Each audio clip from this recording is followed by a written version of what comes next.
नवी दिशा अकॅडमी या यूट्यूब चॅनलवर आपल्या सर्वांचं स्वागत आहे. विद्यार्थी मित्रांनो, समाज सुधारकामधील सामाजिक कार्यकर्त्या अनुताई वाघ यांच्या संदर्भात आपल्याला माहिती बघायची आहे. अनुताई वाघ यांचा जन्म केव्हा झाला? 17 मार्च 1910. 17 मार्च 1910. अनुताई वाघ यांचा मृत्यू केव्हा झाला? 27 सप्टेंबर 1992. 27 सप्टेंबर 1992. सुप्रसिद्ध सामाजिक कार्यकर्त्या, शिक्षण तज्ज्ञ आणि पद्मश्री पुरस्काराने मानकरी असलेल्या कोण? अनुताई वाघ. अनुताई वाघ यांचा जन्म कोठे झाला? पुणे येथे झाला. अनुताई वाघ यांच्या वडिलांचे नाव काय? बालकृष्ण वाघ. बालकृष्ण वाघ हे सार्वजनिक बांधकाम खात्यात नोकरीस होते. आई यमुनाबाई सोनोरे येथील सरदार पानसे यांच्या घराण्यातील होत्या. अनुताई वाघ यांच्या आईचं नाव काय? यमुनाबाई सोनोरे. यमुनाबाई सोनोरे या त्यांच्या आई कोणत्या घराण्यातील होत्या? सरदार पानसे घराण्यातील होत्या. 1923 मध्ये वयाच्या 13व्या वर्षी शंकर वामन जातेकर यांच्याशी अनुताई वाघ यांचा विवाह झाला. आणि अनुताई वाघ यांच्या पतीचं नाव काय होते? शंकर वामन जातेगावकर. अनुताईचा विवाह झाला त्यानंतर 6 महिन्यातच त्यांना वैधव्य प्राप्त झाले. विवाहाच्या दिवसानंतर सासरचे किंवा पतीचे दर्शनही त्यांना झाले नाही. त्यांनी पुढे मायेचे वाघ हेच आडनाव चालू ठेवले. अनुताई यांनी तत्कालीन सामाजिक चालीरीती व स्त्री जातीवरील बंधने झुगारून आपले अध्ययन पुढे चालू ठेवले. 1927 मध्ये त्या व्हर्नक्युलर अंतिम परीक्षेत नाशिक जिल्ह्यात प्रथम आल्या. 1927 मध्ये कोणत्या परीक्षेत नाशिक जिल्ह्यात प्रथम क्रमांक आल्या? व्हर्नक्युलर परीक्षेत. मराठीत 7वी झाल्यावर 1929 मध्ये त्या अध्यापकीय प्रशिक्षण परीक्षेत प्रथम श्रेणीत उत्तीर्ण झाल्या. त्यांनी सुरुवातीस नाशिक विभागातील चांदवड या खेड्यात प्राथमिक शिक्षक म्हणून 3 वर्षे नोकरी केली. त्यानंतर 1933 मध्ये त्या पुण्यात हुजूर बागा प्राथमिक विद्यालयात नोकरीस लागल्या आणि रात्री शाळेत शिक्षण घेऊन 1937 मध्ये त्या मॅट्रिक झाल्या. पुन्हा त्या ग्रामीण भागात सामाजिक व शैक्षणिक कार्यात मग्न झाल्या. महात्मा गांधीच्या खेड्याकडे चला या आदेशातून प्रेरणा घेऊन 1945 साली मुंबईमधील बोरिवली भागात भरलेल्या ग्रामसेविकेच्या प्रशिक्षण शिबिरात दाखल झाल्या. त्यावेळी ताराबाई मोडक यांच्याशी अनुताईचा परिचय झाला. अनुताईचा वाघ यांचा परिचय कोण झाला? ताराबाई मोडक यांच्याशी झाला आणि अनुताईच्या सर्जनशील गुणांना चालना मिळाली. त्यातून त्याचे ग्रामीण भागातील अध्यापनकर्त्याचे ध्येय साकारले. त्याच वर्षी ठाणे जिल्ह्यातील बोर्डी येथील मुलासाठी ग्राम बाल शिक्षण केंद्र ही पूर्वप्राथमिक शाळा सुरू करण्यात आली. तिथं अनुताई शिक्षिका म्हणून रुजू झाल्या. त्यावेळेपासून सतत 47 वर्ष म्हणजे त्यांच्या निधनापर्यंत त्यांनी अविरत व निरपेक्ष वृत्तीने ग्रामीण शिक्षणाचे कार्य केले. हे कार्य चालू असताना 1961 मध्ये मुंबई येथील श्रीमती नाथीबाई दामोदर ठक्करसी महिला विद्यापीठाची BE परीक्षा त्यांनी प्रथम श्रेणीत उत्तीर्ण केली. 1943-1944 या काळात बोर्डी येथील ग्राम बाल शिक्षण केंद्र व 1945-1973 या काळात कोसबाड येथील नूतन बाल शिक्षा केंद्रात अनुताई अध्यापिका म्हणून काम केले. त्यानंतर 1974-75 मध्ये कोसाबाड्याच्या नूतन बाल शिक्षिका केंद्राच्या सरचिटणीस कोण होत्या? अनुताई वाघ.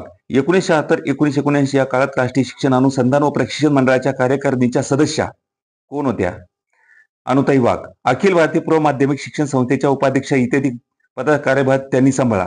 अनुताईचा अनेक शिक्षण संस्थांशी घनिष्ठ संबंध आला. तथापि बोर्डी कोसडाबाच्या आदिवासी परिसरामध्ये त्यांनी आपल्या कार्याचा व्याप वाढवला. या परिसरात त्यांनी 10 पाळणागृहे, 11 बालवाड्या, 4 प्राथमिक शाळा, बालसेविका प्रशिक्षण वर्ग, अंगणवाडी प्रशिक्षण वर्ग, अध्यापक प्रशिक्षण विद्यालय, कार्यानुभव प्रकल्प, उद्योग प्रशिक्षण, स्त्री शिक्षण जागृती संस्था, ठाणे रात्रशाळा, 30 प्रौढ शिक्षण संस्था, कुरणशाळा, मूकबधिर संस्था, डहाणू आरोग्य केंद्रे अशी अनेक संस्था स्थापन केल्या. या परिसरातील उपलब्ध नैसर्गिक साधन संपत्तीचा उपयोग करून त्यांनी मुलांना स्वावलंबी बनवण्याचा प्रयत्न केला. ताराबाई मोडक यांनी ब्रिटिशांनी रूढ केलेल्या परकीय शैक्षणिक संकल्पनेला आव्हान दिले होते. त्यांच्या प्रयोगशीलतेला अनुताईच्या निर्मिती क्षमतेची तेवढीच प्रभावी जोड मिळाली आणि तिथून बोर्डी आणि नंतर कोसावाडे या बाल शिक्षणाच्या प्रयोगशाळाच बनल्या. ताराबाईच्या मृत्यूनंतर या संस्थांची पूर्ण धुरा अनुताईने अखेरपर्यंत सांभाळली. तसेच त्यांचा विस्तार केला. मुलांचे शिक्षण म्हणजे त्यांचे खेळणे. शिकलो हे लक्षातही येऊ न देता मुलांना शिक्षित करायचे. खेळण्याच्या बालगीतांचा गोष्टींच्या रूपात शैक्षणिक साधने तयार करायची. त्यासाठी मुलांच्या भावविश्वासाचा शोध घ्यायचा आणि स्वतः बनवलेल्या शिक्षण साहित्य वापरून मुलांना हाताळायचे कौशल्य त्यांनी आत्मसात केले. परिणामतः त्यांच्या संस्था स्त्रिया, मूक, बधिर व अपंग यांच्या विकासाचे प्रकल्प करण्यात झाले. 5-25 गावाचा समूह एकत्र करून ग्राममंगल प्रकल्पापर्यंत अनुताई अखेर पोहोचल्या. आदिवासीच्या कल्याणासाठी त्यांनी आपले आयुष्य वेचले. महात्मा गांधी, विनोबा भावे, धोंडो केशव कर्वे, कर्मवीर भाऊराव पाटील, ताराबाई मोडक यांच्या प्रेरणेने स्त्री जागृती आणि स्त्रियांचा उद्धार यासाठी अनुताईंनी अविरत प्रयत्न केले. अनुताईचे हे कार्य तरुण पिढीस, विशेषतः स्त्री वर्गास स्फूर्तीदायक व मार्गदर्शक ठरले असेच आहे. अनुताई आपल्या शैक्षणिक संकल्पनेच्या पद्धतीने आणि प्रयोग यांची साध्यंत चर्चा स्फुटलेख व पुस्तकाद्वारे केली. त्यांच्या पुस्तकापैकी बालवाडी अशी चालवावी 1956, कुरण शाळा विकासाच्या मार्गावर, बालवाडी कशी चालवावी 1956 मध्ये त्यांनी कुरण शाळा विकासाच्या मार्गावर, शिक्षण मित्र मला अजब सादाबाई 1977, आठपाट नगरात सकस आहार गीते, टिल्लूची करामत, कोसाबड्याच्या टेकडीवरून 1980, सहशिक्षण आणि गुरुमाऊलीचा संदेश नाटक 1982, दाभणेच्या जंगलात, विकासवाडीचे दर्शन इत्यादी पुस्तके विशेष उल्लेखनीय आहे. पुन्हा डबल आपण कोणकोणती पुस्तकं लिहिलीत हे बघूया. अनुताई वाघ यांनी त्यांच्या पुस्तकापैकी कोणते पहा. बालवाडी कशी चालवावी 1956 मध्ये पुस्तक लिहिलं. कुरण शाळा विकासाच्या मार्गावर, शिक्षण मित्र मला हे सुद्धा पुस्तक अनुताई वाघ यांनी दिले. अजम साधबाई 1977 मध्ये अनुताई वाघ यांनी पुस्तक लिहिले. आठपाट नगरात, सकस आहार गीते, टिल्लूची करामत ही सुद्धा पुस्तक अनुताई वाघ यांनी दिली. कोसाबड्याच्या टेकडीवरून 1980 मध्ये हे जबरदस्त पुस्तक त्यांचं अनुताई वाघ यांचं प्रसिद्ध आहे. सहशिक्षण आणि गुरुमाऊलीचा संदेश नाटक 1982 हे कोणी लिहिलं? अनुताई वाघ यांनी लिहिलं. दाभणेच्या जंगलात हे पुस्तक कोण लिहिलं? अनुताई वाघ यांनी लिहिलं. विकासवाडीचे दर्शन नाटक हे सुद्धा अनुताई वाघ यांचं पुस्तक प्रसिद्ध आहे. त्यापैकी काही पुस्तकाचे इंग्रजी, हिंदी, गुजराती, हिंदी इत्यादी भाषात अनुवादही झाले असून काहीच्या आवृत्त्याही निघाल्या आहेत. बालवाडीतील गोष्ट भाग 1 व 2, बालवाडीतील बडबड गीते 3, बालवाडीतील कृती गीते 4, प्रबोधिका इत्यादी पुस्तके आणि शिक्षण पालक प्रबोधनासाठी चालवलेल्या शिक्षण पत्रिका, स्त्री जागृती करणारे सावित्री इत्यादी मासिकाचे त्यांनी संपादन केले. केसरी, छावा इत्यादी नियतकालिकातून स्फुटलेखन केले. त्यांच्या विधायक व भरीव कार्याबद्दल त्यांना अनेक मान सन्मान मिळाले. त्यापैकी महाराष्ट्र शासनाने 1972 साली आदर्श शिक्षिका हा पुरस्कार दिला कोणाला? अनुताई वाघ यांना.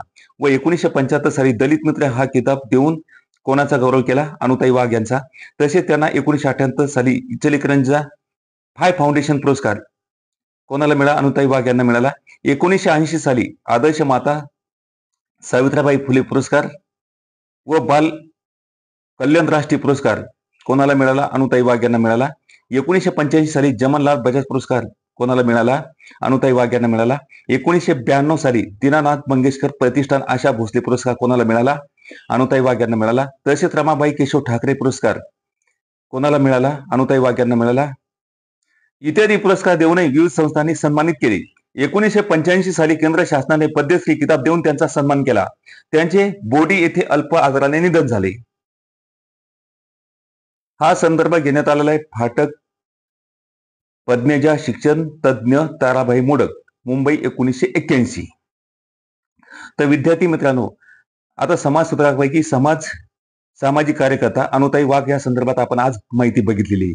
असेच आपण या ठिकाणी एकानंतर एक व्हिडिओ या ठिकाणी युट्यूबवर आपल्याला बघायला मिळतील. आज या ठिकाणी थांबूया. भेटूया नेक्स्ट व्हिडिओमध्ये. धन्यवाद.